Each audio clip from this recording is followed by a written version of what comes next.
The rope bit into Clara Lawson's wrists as she stood on the weathered platform in the center of Oregon City's dusty Main Street. Her dress little more than filthy tatters that barely held together after 3 months of hell on the wagon train west.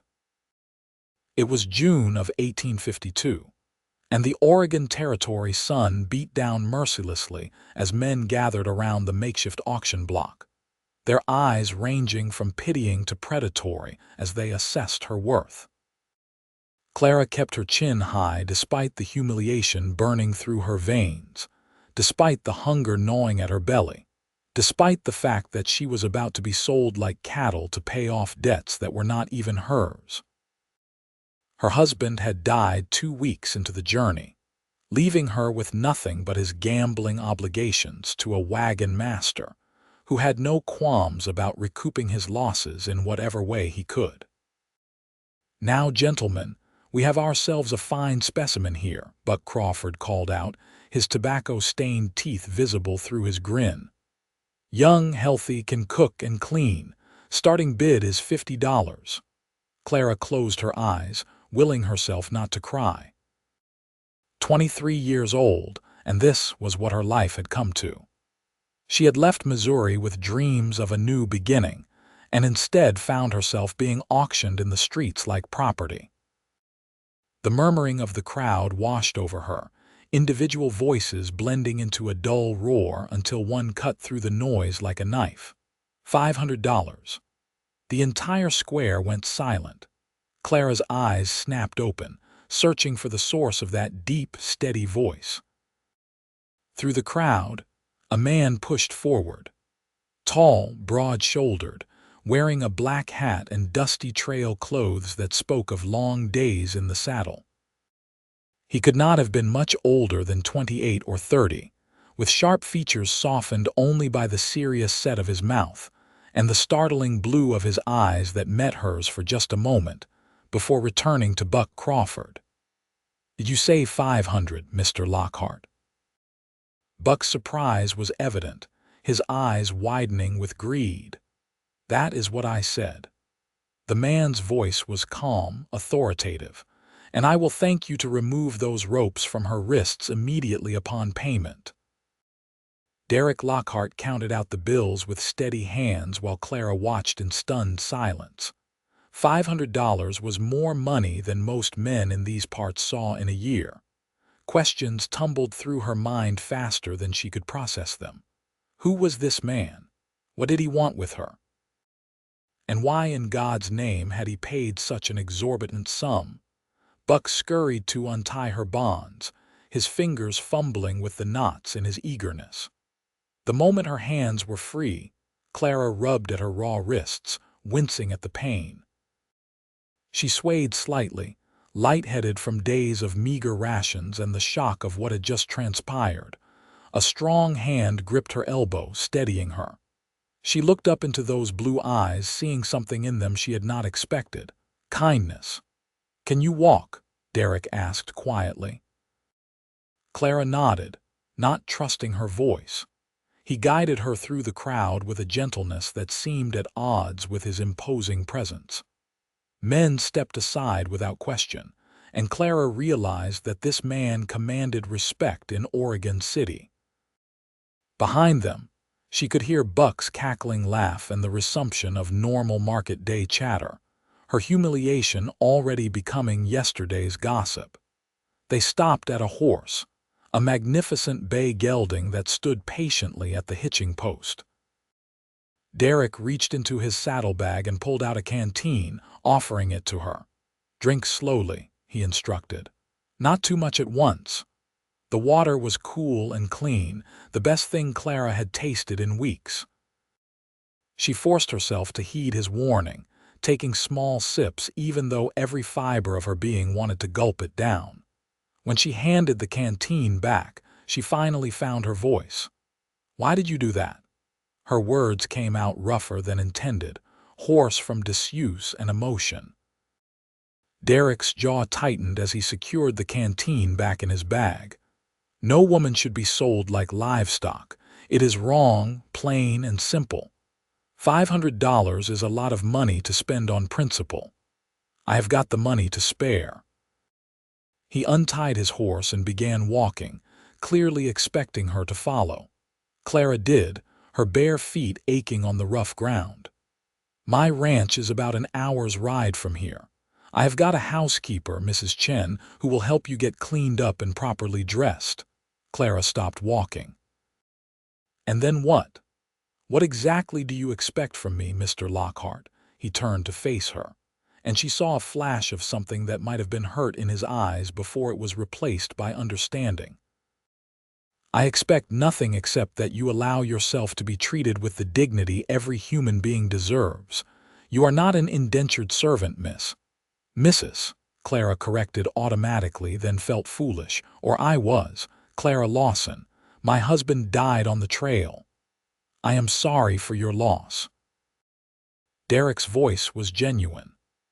Mrs. Lawson, I have no illusions about what that scene back there looked like, or what men usually expect when they purchase a woman's debt. But I give you my word, on my honor, that you are under no obligation to me beyond accepting basic human decency. If you want to leave once you are fed and rested, I will provide you with the means to do so. Clara studied his face, searching for any hint of deception.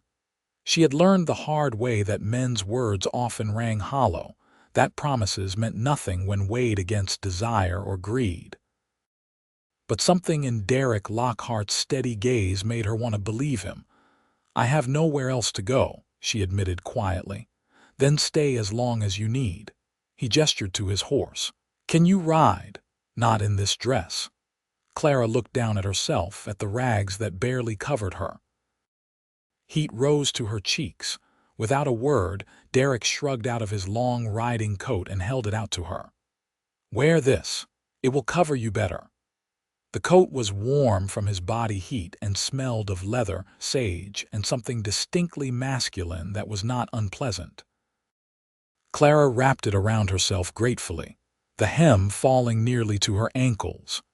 Derrick mounted his horse with easy grace, then reached down to help her up. She hesitated only a moment before taking his hand, allowing him to pull her up behind him. Hold on, he said simply, and Clara wrapped her arms around his waist, feeling the solid strength of him beneath the fabric of his shirt. They rode through Oregon City and out into the open country beyond. The Willamette Valley spread out before them in shades of green and gold, the Cascade Mountains visible in the distance. It was beautiful in a way that made Clara's chest ache. This was the promise of Oregon that had lured her and Thomas West, the dream of fertile land and new beginnings. How different it had all turned out. Derrick's ranch appeared on the horizon after about an hour's ride, just as he had said. It was more impressive than Clara had expected.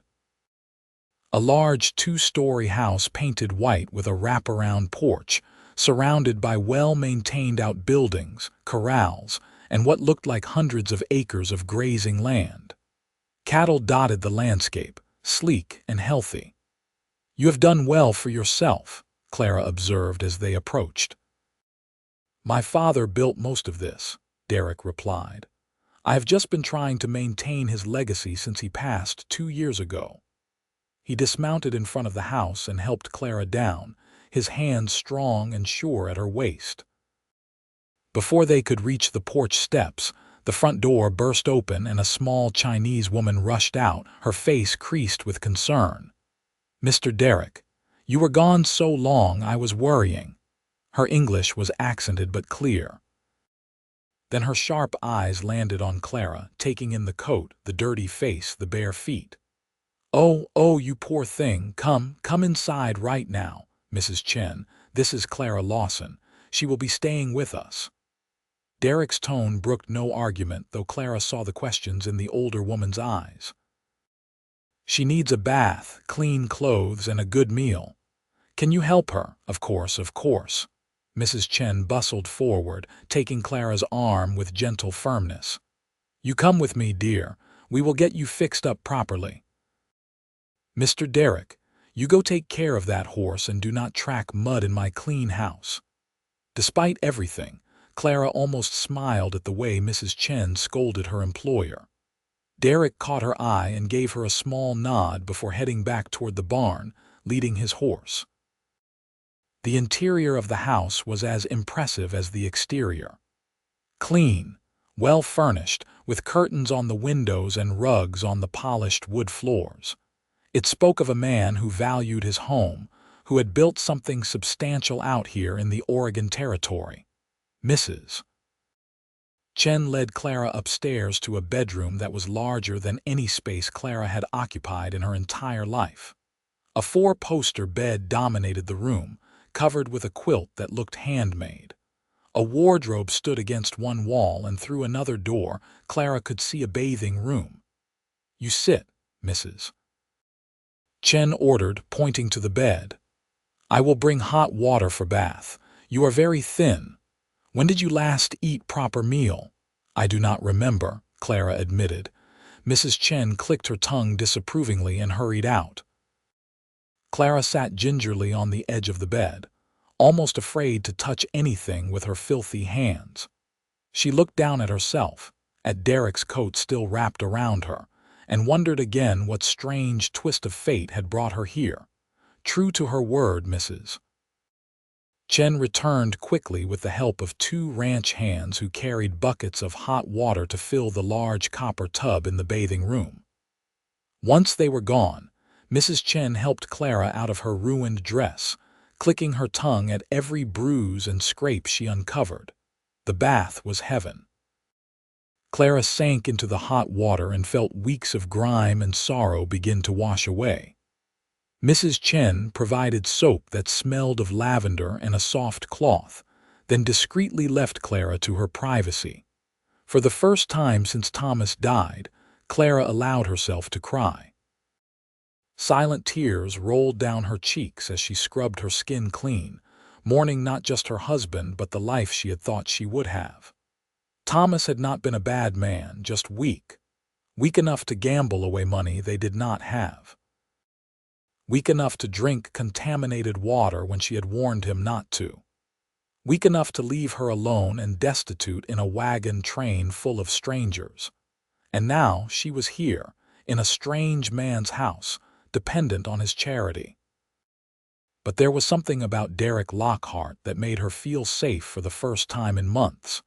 Something in his eyes that suggested he understood suffering, that he would not take advantage of her vulnerability. Clara washed her hair 3 times before she felt truly clean. When she finally emerged from the tub, wrapped in a towel Mrs. Chen had left for her, she found that her tattered dress had been removed and replaced with clothing laid out on the bed. Her breath caught. The undergarments were fine cotton, far nicer than anything she had owned even before the journey west. And the dress was beautiful. Deep blue silk that shimmered in the afternoon light streaming through the window. Clara ran her fingers over the fabric, almost afraid to touch it. "You like?" Mrs. Chen's voice came from the doorway, making Clara jump. The older woman smiled. "Mr. Derrick, he rode to town very fast and bought these from Mrs. Patterson's shop. He has good eye for size. He bought these today, but when did he have time?" Before he went to town square, he stopped at shop first. He heard about auction while he was there. Mrs. Chen's expression grew serious. He was very angry that such thing could happen. "Mr. Derrick, he has strong sense of right and wrong." Clara swallowed hard. "I cannot accept these. They are too fine, too expensive." "You insult his gift by refusing." Mrs. Chen's tone was gentle but firm. "He does this because it is right thing to do, not because he expects anything back. You understand?" Clara nodded slowly, running her hands over the silk again. "I understand." With Mrs. Chen's help, she dressed. The clothes fit perfectly, the silk cool and smooth against her clean skin. Mrs. Chen produced stockings and a pair of shoes that were only slightly too large. She brushed out Clara's long brown hair until it shone, leaving it to hang loose down her back to dry. When Clara finally looked at herself in the mirror, she barely recognized the woman staring back. She looked human again. More than human.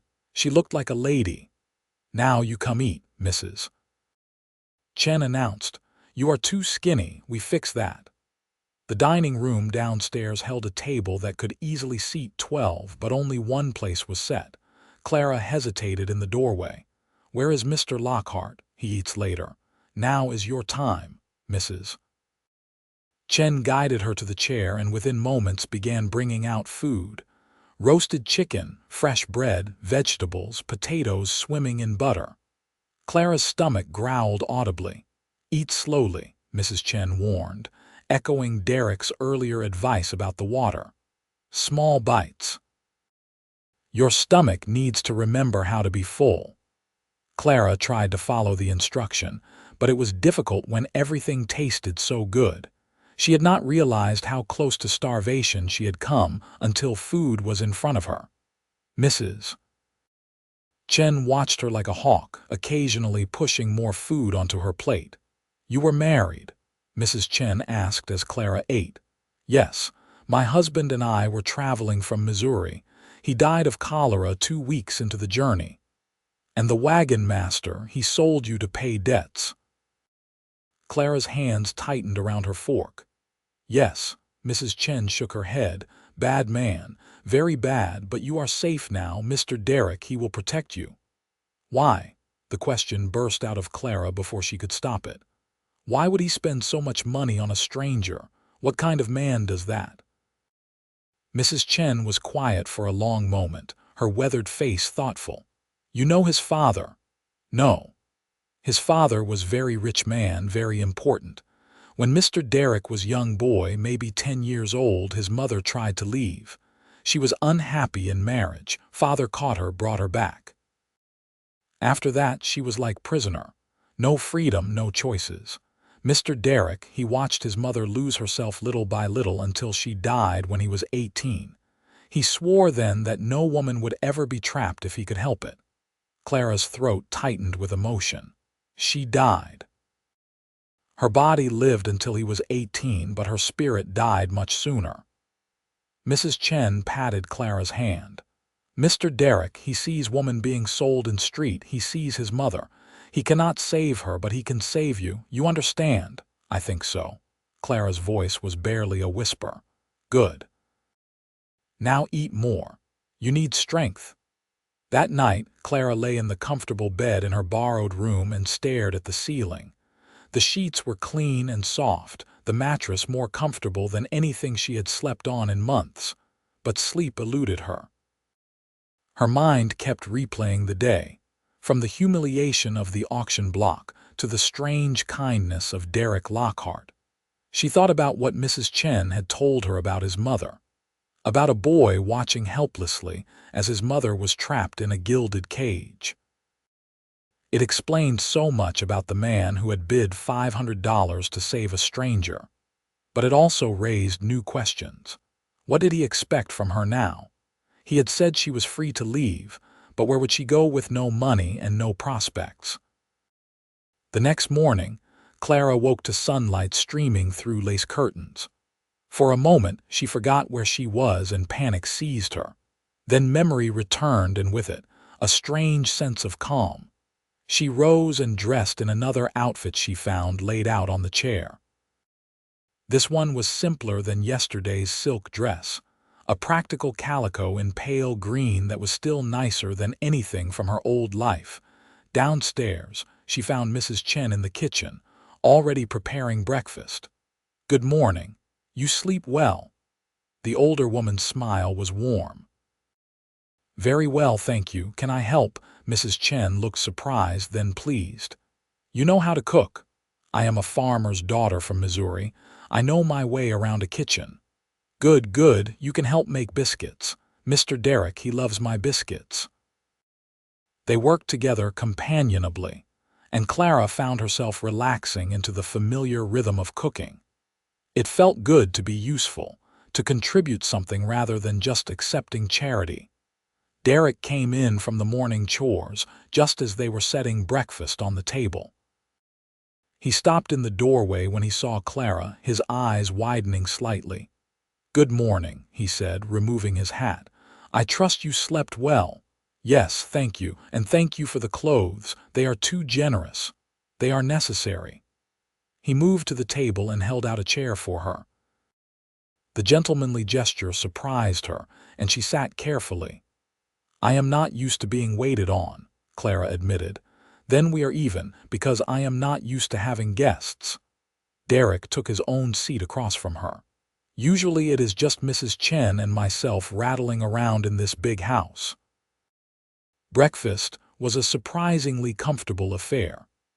Derrick asked polite questions about her journey west, and Clara found herself telling him about life in Missouri, about her family's farm, about Thomas and their brief courtship and briefer marriage. "He was not a bad man," she said, pushing eggs around her plate. "Just not a very strong one. I thought I could be strong enough for both of us, but I was wrong." "Strength is not something you can share," Derrick observed. "Each person has to find their own." "You sound like you speak from experience." His expression darkened briefly.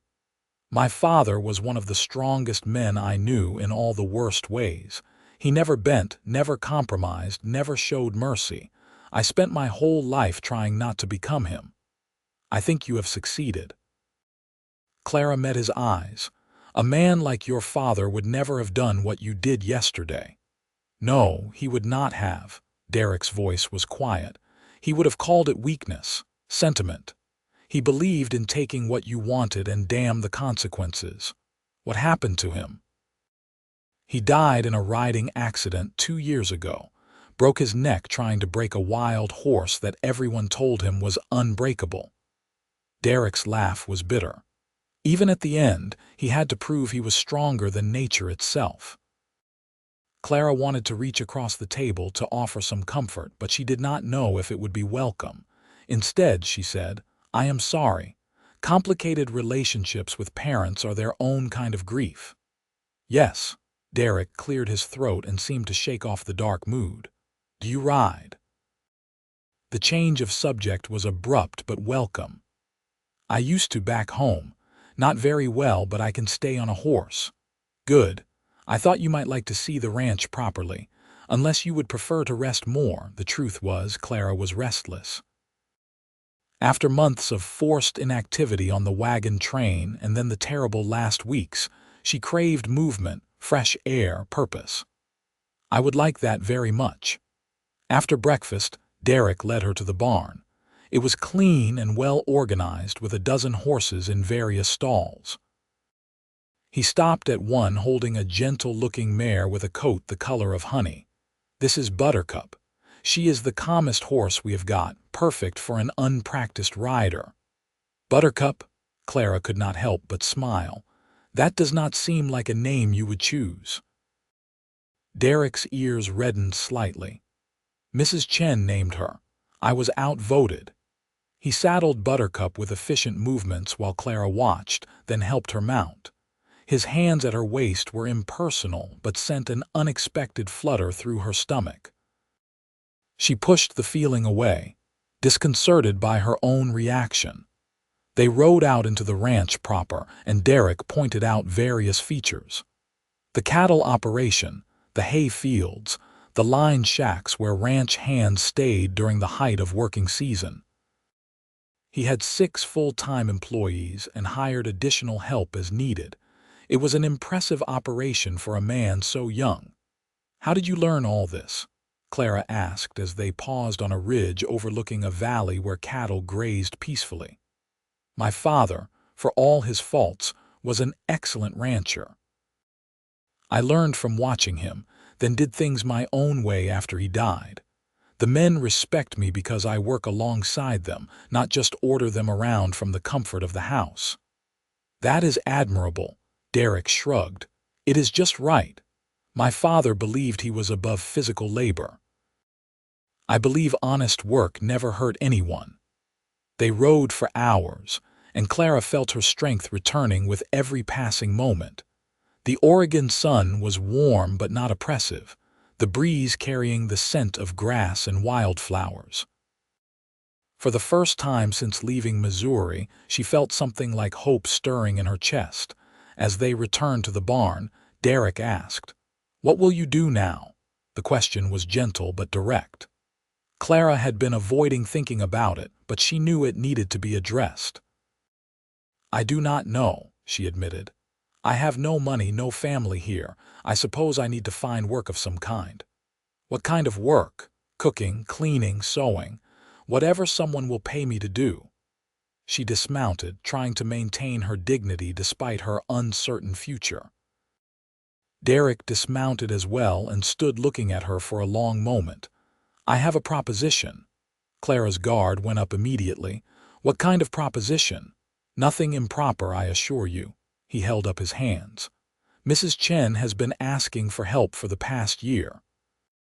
This house is too big for one woman to manage, and during busy seasons when I've got ranch hands coming in and out, the cooking and cleaning are overwhelming. I have been meaning to hire someone. The job is yours if you want it." "You are offering me employment." Clara's voice was skeptical. "Fair employment. Room, board, and $30 a month. That is the going rate for household help in these parts, I promise you. Ask Mrs. Chen if you do not believe me." "Why are you doing this?" Clara searched his face for hidden motives. "Because you need work and I need help. It is logical." Derrick's expression was open, honest. "And because I think you and Mrs. Chen would work well together. She liked you immediately, which is rare. She usually finds fault with everyone." "I heard that." Mrs. Chen's voice called from the direction of the house, making them both turn. She stood on the back porch, arms crossed. "And it is true, I do find fault with everyone.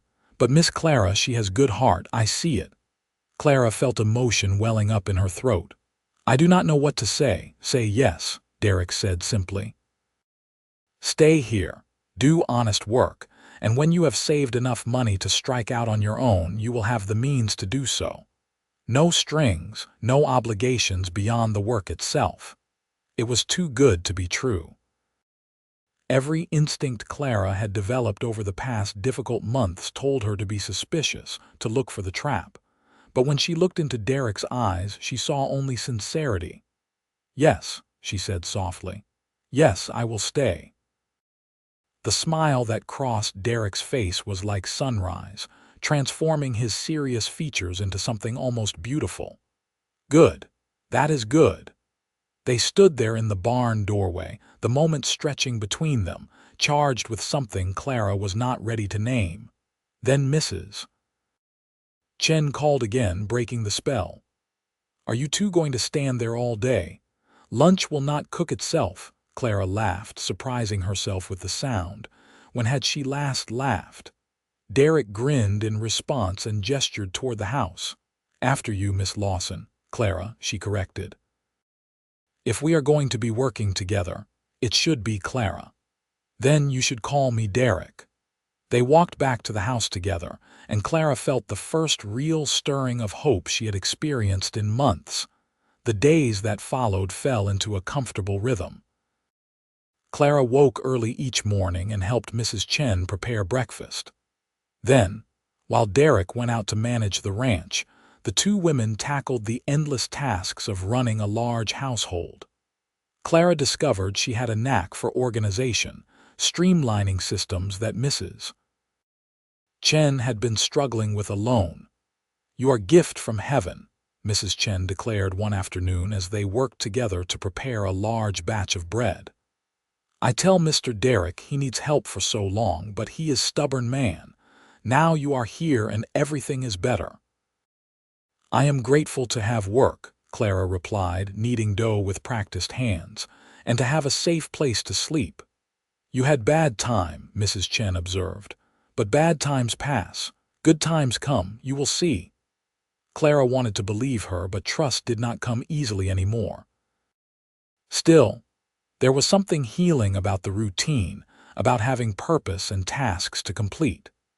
She fell into bed exhausted each night and slept dreamlessly, her body slowly recovering from the deprivation of the trail.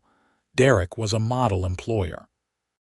He was courteous but not familiar, respectful of boundaries. He worked long hours on the ranch, often not returning to the house until after dark. Clara learned his habits, his preferences. He liked his coffee strong and black.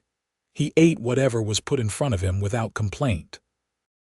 He read every evening before bed, sitting in the parlor with a book while Mrs. Chen knitted and Clara mended clothing or did other handwork. It was peaceful, domestic, almost like a family. Clara had to remind herself that it was not, that she was an employee here and nothing more. 3 weeks after her arrival, a storm rolled in from the mountains. Rain lashed against the windows while lightning split the sky. Clara was in the kitchen preparing supper when Derrick came in, soaked through and muddy. "There is a problem with the cattle in the north pasture," he said, water dripping from his hat. "Part of the fence came down in the wind. I need to ride out and make sure they have not scattered." "In this weather," Clara looked at him with concern, "you will catch your death. Cannot be helped. If those cattle get loose, it will take days to round them up again." Mrs. Chen appeared with a bundle. "Take extra blanket and this." She handed him a flask. "Whiskey for warmth. Do not tell me you are too good for it." Derrick accepted both with a nod of thanks. His eyes met Clara's briefly, and she saw determination there mixed with weariness. He was already exhausted from a full day's work, and now he faced hours more in the storm. "Be careful," Clara said softly. Something shifted in his expression. "I will." He left, and Clara found herself pacing the kitchen, unable to settle to any task. Mrs. Chen watched her with knowing eyes. "You worry for him." "Of course I worry. Anyone would worry. It is dangerous out there." Mrs. Chen's tone suggested she was not fooled. "He is a strong man. He will be fine." But the hours dragged on and Derrick did not return. Supper time came and went. Clara kept food warm on the stove, checking the windows constantly for any sign of movement. The storm raged unabated, thunder rolling across the valley. It was past midnight when Clara heard hoofbeats. She rushed to the door, flinging it open to find Derrick dismounting, moving stiffly in the rain. Relief flooded through her so powerfully that her knees went weak. "You are back," she said unnecessarily. "I am back." His voice was rough with fatigue. "Got the fence repaired and the cattle secured.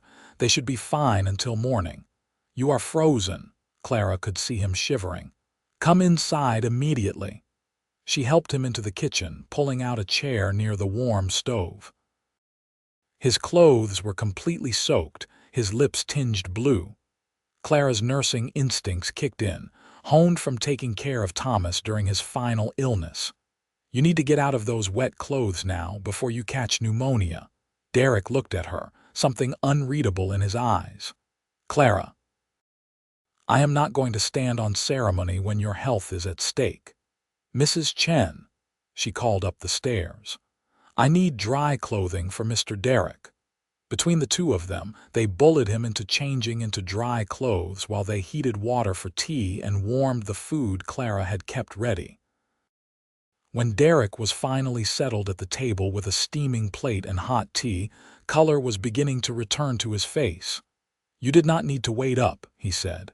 "Yes, I did." Clara sat across from him, her hands wrapped around her own cup of tea. "You could have been hurt out there. Someone needed to be watching for you." Their eyes met, and something passed between them that made Clara's heart skip. She looked away quickly, disconcerted by her own reaction. "Thank you," Derrick said quietly. "You are welcome, Mrs.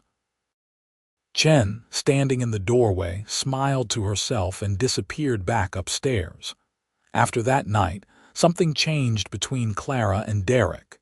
It was subtle, a shift in the air when they were in the same room. Their conversations grew longer, more personal. He began sharing stories of his childhood, the good memories mixed with the difficult ones. She told him about her family back in Missouri, about the sister she missed, about the dreams she had held before Thomas and tragedy.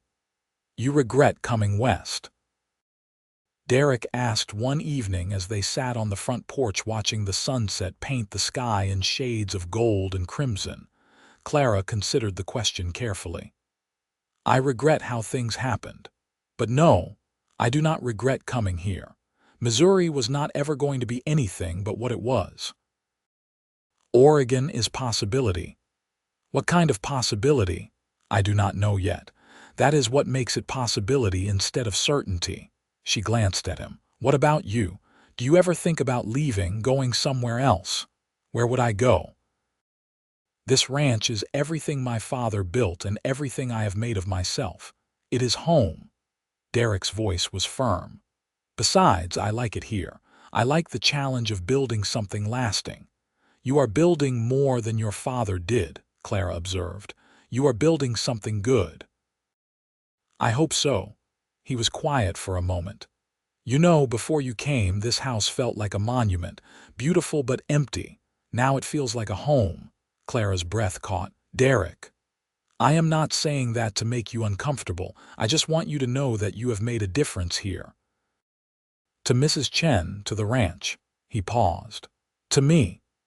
The air between them felt charged, heavy with unspoken words. Clara's heart was racing. She knew she should say something, but every response that came to mind felt insufficient or too revealing. "I should check on the bread for tomorrow," she said finally, standing abruptly. If Derrick was disappointed by her retreat, he did not show it. He simply nodded and returned his gaze to the sunset. But that night, lying in bed, Clara could not stop thinking about his words, about the way her heart had responded to his nearness. It had been 9 months since Thomas died. Was it too soon to feel this pull toward another man? Was she betraying her husband's memory? Yet even as the thoughts tumbled through her mind, Clara knew the truth. What she had felt for Thomas was affection, the comfort of familiarity. What she was beginning to feel for Derrick was something entirely different, something deeper and more frightening because it mattered so much more. The following weeks were both torture and delight. Clara found herself hyper-aware of Derrick's presence, of the sound of his voice, of his rare smiles. She caught him watching her sometimes, his expression unguarded, and had to look away from the intensity she saw there. Mrs. Chen, predictably, noticed everything. "You like him," she said one morning as they worked together in the garden harvesting vegetables. "Of course I like him. He is a good employer." "That is not what I mean, and you know it." Mrs. Chen fixed her with a knowing look. "He likes you too. Anyone with eyes can see it." Clara's hand stilled on the tomato plant she was examining. "It does not matter." "Why not?" "Because I work for him. Because I was widowed less than a year ago. Because I have nothing to offer a man like him." "Bah!" Mrs. Chen waved this away. "You have yourself to offer, and that is everything. Mr. Derrick, he does not care about what you have or do not have. He sees who you are." "You are a romantic," Clara accused, but without heat. "I am old woman who has seen much life. I know good match when I see one." Mrs. Chen patted her hand. "You are afraid. That is natural, but do not let fear stop you from happiness. Life is too short." Her words haunted Clara throughout the day. That evening she stood at her bedroom window looking out over the ranch. Lantern light glowed in the barn where Derrick was checking on a mare about to foal. As she watched, he emerged and stood for a moment in the doorway, looking toward the house. Even from this distance, Clara felt the pull. She made a decision. Grabbing a shawl, she headed downstairs and out to the barn. Derrick looked up in surprise as she entered. "Is something wrong?" "No, I just—" Clara faltered, losing her nerve. "I thought you might like company. Mrs. Chen said the mare is close, very close. I expect the foal will come tonight." He gestured to a hay bale. "You are welcome to wait with me if you like." They sat together in companionable silence, listening to the mare's soft movements in her stall. The barn was warm and dark, lit only by a single lantern that cast dancing shadows on the walls. "Derrick," Clara began, then stopped. "How did you tell a man that you were falling in love with him? That every day you found new reasons to admire him? That the thought of leaving terrified you because it would mean leaving him? Yes. I want you to know that these past 2 months have been the best of my life in a long time. Maybe ever." The words came out in a rush. "You gave me back my dignity when I had lost everything. You treated me like a person worthy of respect. I do not think I can ever repay that." Derrick turned to face her fully. "You do not owe me anything, Clara. Not repayment, not gratitude, nothing. I know, but I want to give you something anyway." She took a deep breath. "I want to give you the truth. The truth is that I think about you constantly, that I look forward to seeing you every day, that when you were out in that storm I was terrified something would happen to you because she faltered, "because you matter to me." The silence that followed felt eternal. Clara's heart hammered in her chest. She had said too much, revealed too much. She was an employee, a charity case. How foolish to think a man like Derrick could want someone like her. Then his hand covered hers where it rested on the hay bale. "Clara." Her name on his lips was like a prayer. "I have been trying to find the words to tell you the same thing. I did not want to make you uncomfortable, did not want you to feel pressured because you work for me. But the truth is, I have not been able to stop thinking about you since that first day in town." "Really?" Clara's voice was barely a whisper. "Really? You are strong and brave and kind. You have been through hell and come out the other side with your humanity intact. How could I not admire that? How could I not want to know you better?" Clara's eyes filled with tears. "I was so afraid you would think I was being presumptuous. Never." Derrick's thumb traced circles on the back of her hand. "Clara, I do not want you to stay here as an employee. I want you to stay because you want to be here, because you—" He seemed to struggle with the words. "Because you might feel something for me the way I feel something for you." "I do," Clara said, tears spilling down her cheeks now. "I feel so much, Derrick, it terrifies me." He reached up with his free hand and gently wiped away her tears. The gesture was so tender that Clara felt something in her chest crack open. "I am terrified too," he admitted. "But I think what terrifies me more is the thought of not taking this chance. Of letting you walk away someday without ever knowing what we could be together." Clara leaned into his touch. "I do not want to walk away." "Then stay." His voice was rough with emotion. "Stay with me, not as an employee but as someone I am courting. Let me show you how much you mean to me." "Yes," Clara breathed. "Yes." Derrick's smile was like the sun breaking through clouds. He leaned forward slowly, giving her every opportunity to pull away. But Clara did not want to pull away. She wanted him, with an intensity that shocked her. Their lips met softly, tentatively, a question and an answer all at once. Clara felt warmth spread through her entire body, chasing away the last shadows of fear and doubt. This was right. They were right. When they pulled apart, both were breathing hard. Derrick rested his forehead against hers. "I have wanted to do that for weeks," he confessed. "I wish you had done it sooner." His laugh was low and warm. They sat like that, wrapped in each other's presence, until a sound from the mare's stall drew their attention. The foaling had begun. For the next hour they worked together to help the mare deliver her foal. It was a beautiful process, primal and miraculous. When the gangly-legged colt finally stood on wobbly legs, Clara felt tears on her cheeks again. "New life," she murmured. "It feels significant." "It is." Derrick put his arm around her shoulders, pulling her close. "A new beginning." They walked back to the house together as dawn painted the eastern sky. Mrs. Chen was already up, preparing breakfast. She took one look at their faces and smiled. "About time," was all she said. The weeks that followed were the happiest of Clara's life. Derrick courted her with old-fashioned devotion. He brought her wildflowers from the pastures. They rode together every Sunday, exploring the ranch and the surrounding countryside. He taught her to rope cattle, and she taught him songs from her childhood in Missouri. They talked for hours about everything and nothing, about their dreams for the future, about their pasts, about the life they might build together. Because that was the unspoken understanding between them now. This was not a fleeting romance. This was something with weight and substance, something that could last. One evening in late September, as they sat on the porch watching the first stars appear, Derrick took her hand. "Clara, I need to ask you something." The serious tone made her turn to face him fully. "What is it? Are you happy here? Truly happy?" "Yes," she answered without hesitation. "Happier than I have ever been."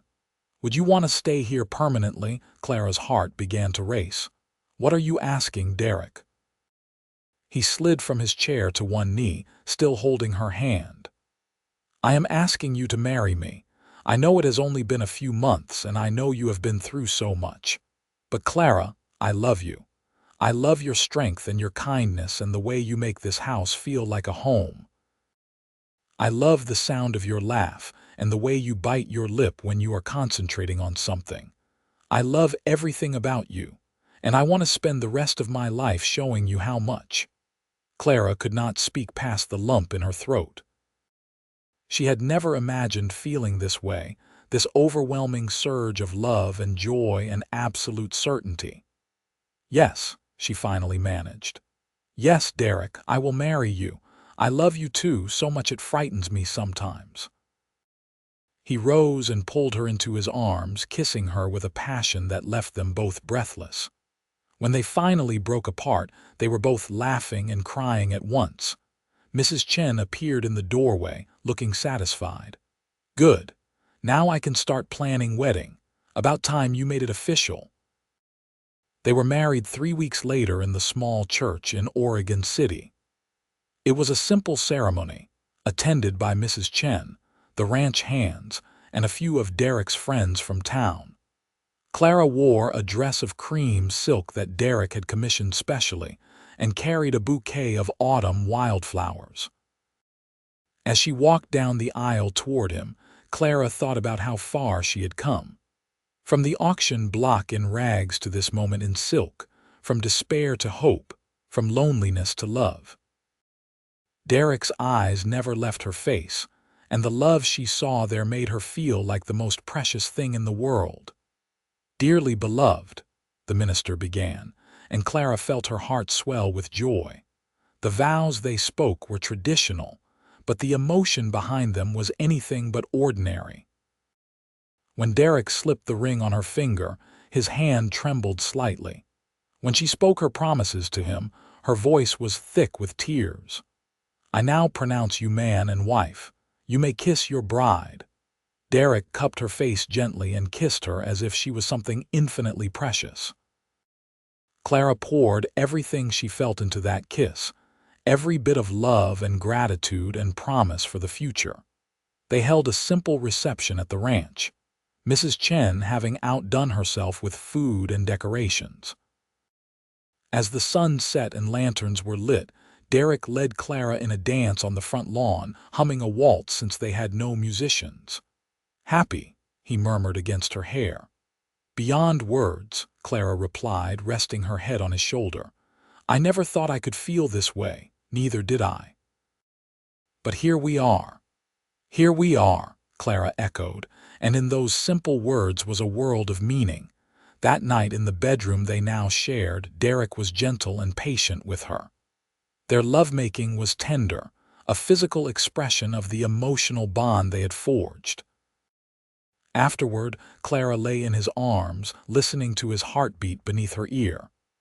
"I used to think my life ended on that auction block," she said quietly. "But really, it was just beginning." Derrick's arms tightened around her.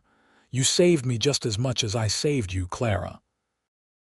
This house was just a building before you came. Now it is a home. You made it that." We made it that, Clara corrected. Together. Together, Derrick agreed and kissed the top of her head. The months that followed were full of the ordinary magic of married life. Clara threw herself into making the house truly theirs, adding personal touches and warmth to every room. She and Mrs. Chen worked side by side, but now as equals rather than employer and employee. Clara insisted on hiring another girl from town to help with the work, refusing to be simply a lady of leisure. Winter came to Oregon, bringing rain and occasional snow.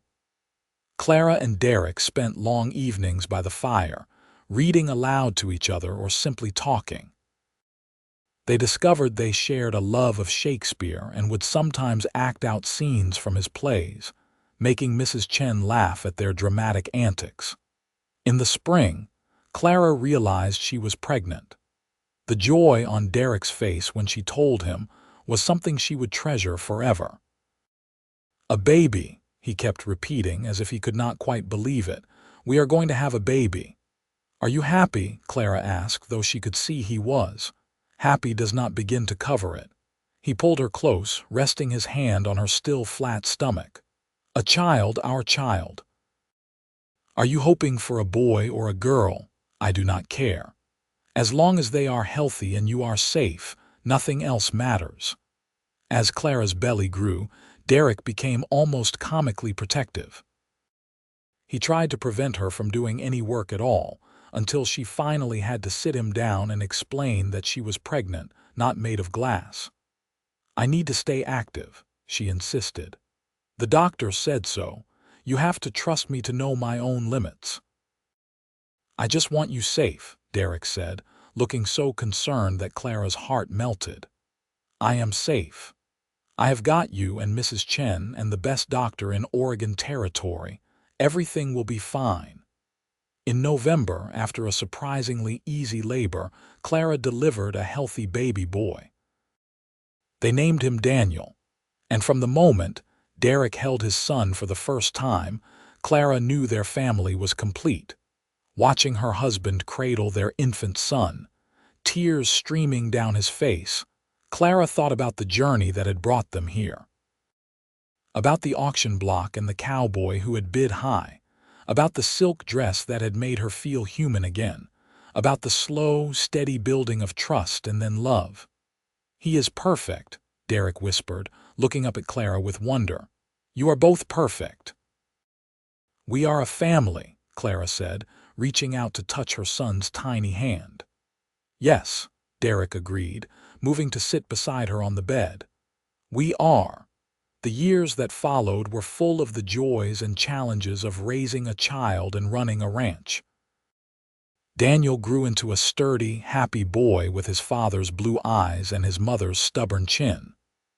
2 years after his birth, Clara delivered twin girls, Emily and Grace, who kept the entire household on their toes with their mischief and energy. The ranch prospered under Derrick's management. He expanded the cattle operation and began breeding horses as well. Clara kept the books, having discovered she had a head for figures, and her organizational skills proved invaluable to the business. Mrs. Chen remained with them, growing older but no less sharp, spoiling the children shamelessly and still managing to keep the household running smoothly with Clara's help. On their 10th wedding anniversary, Derrick took Clara back to the ridge where they had ridden on her first full day at the ranch.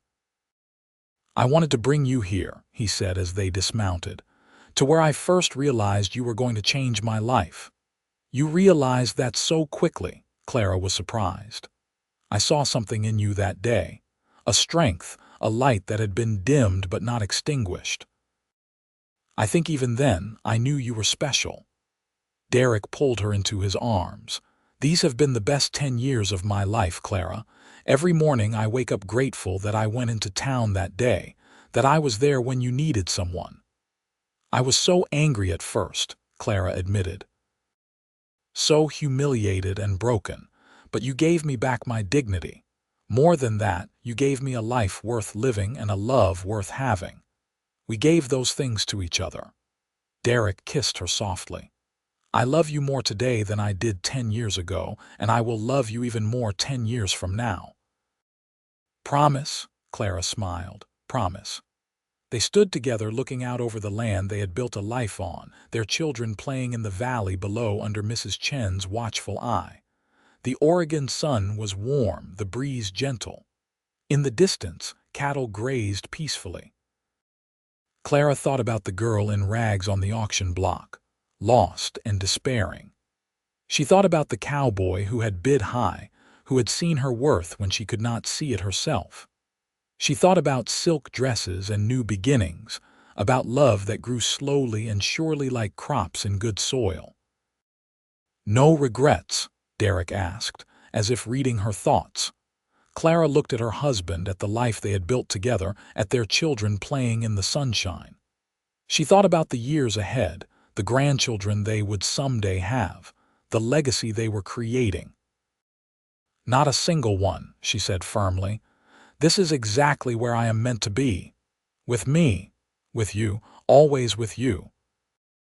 As the sun set over the Oregon territory, painting the sky in shades of gold and crimson, Derrick and Clara Lawson stood hand in hand, surrounded by the life they had built from nothing. From desperation had come hope. From humiliation had come dignity. From a transaction on an auction block had come the deepest love either of them had ever known. The ranch thrived over the following decades. Daniel grew to be a fine rancher himself, inheriting his father's integrity and his mother's organizational mind. Emily became a teacher in Oregon City, educating the children of settlers still streaming west. Grace, the wild one, married a riverboat captain and had adventures up and down the Columbia River. Derrick and Clara grew old together, their love deepening with each passing year. They became pillars of the Oregon City community, known for their generosity and fairness. They never forgot where they had come from, and Clara especially never forgot what it was like to be desperate and helpless. Together, they established a fund to help women in difficult circumstances, ensuring that no woman in Oregon City would ever face what Clara had faced on that dusty street in 1852. They built a small home on the edge of their property where women could stay while they got back on their feet, always offering dignity and never charity. Mrs. Chen lived to be 90, passing peacefully in her sleep surrounded by the family she had helped raise. The Lockharts mourned her deeply, and Clara named her first granddaughter Chen in her honor. On their 50th wedding anniversary, surrounded by children, grandchildren, and even a few great-grandchildren, Derrick raised a glass. "To my wife," he said, his voice still strong despite his 78 years. "Who came into my life in rags and has given me riches beyond measure, who took a house and made it a home, who has been my partner, my love, and my best friend for half a century. I would bid high for you 1,000 times over, Clara, and count it the best investment I ever made." Clara, her hair white but her eyes still bright, smiled at him with all the love of 50 years. "And I would choose you 1,000 times over, Derrick. You saw me when I was invisible. You valued me when I felt worthless. You loved me when I thought I was unlovable. Every day with you has been a gift." The party was full of laughter and stories, the kind of celebration that happens when a family gathers to honor love that has truly lasted. As the evening grew late and the guests began to disperse, Derrick and Clara sat together on the front porch, just as they had so many times over the years. "You remember the night I proposed?" Derrick asked, his arm around her shoulders. "Of course. You were so nervous, your hands were shaking." "I was terrified you would say no," Clara laughed softly. "How could I say no? I was already so in love with you I could barely think straight. We have had a good life, have we not?" There was something in Derrick's voice, a note of contemplation. "The best life," Clara confirmed. "Every moment of it." They sat in comfortable silence, watching the stars emerge in the darkening sky. The ranch spread out before them, prosperous and peaceful. Lights glowed in the windows of the houses where their children and grandchildren lived, making their own lives on the land Derrick's father had claimed and Derrick had transformed. Clara leaned her head on her husband's shoulder, feeling the steady strength of him even now in their old age. She thought about the journey that had brought her here, about the twists of fate that had led a desperate widow on an auction block to become the matriarch of this thriving family. "Thank you," she said softly. "For what? For seeing me. For saving me. For loving me." Derrick kissed the top of her head. "Thank you for letting me. For taking a chance on a cowboy who did not know how to tell you that you had already captured his heart. For making my life infinitely richer and more meaningful than it ever could have been without you." As they sat together under the Oregon stars, Clara Lockhart thought about the silk dress Derrick had bought her on that first day. She had kept it all these years, carefully preserved. It hung in the wardrobe in their bedroom, a reminder of transformation, of the moment when her life had changed forever. But the real transformation had not been the dress. It had been the man who bought it, who saw her worth when she was in rags and treated her with dignity, who had loved her not for what she could do for him, but for who she was, who had given her a home, a family, and a love that had lasted through 50 years of joy and sorrow, triumph and challenge. "I love you," Clara said, the words as true now as they had been 50 years ago. "I love you too," Derrick replied. "Always have, always will." They remained on the porch long into the night, two people who had found each other against all odds and built a life that exceeded either of their wildest dreams. The cowboy and the woman in rags, now old and gray but still holding hands, still together, still deeply, profoundly in love. In the morning they would wake to another day on the ranch. There would be work to do, grandchildren to spoil, life to live. But for now, this moment was enough.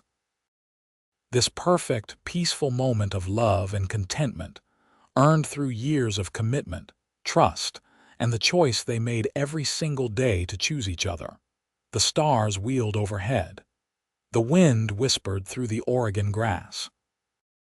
And on the porch of the house they had built together, Derrick and Clara Lockhart sat hand in hand, living proof that sometimes the most beautiful love stories begin in the most unlikely places. Sometimes, a woman in rags and a cowboy who bids high can create something that lasts forever.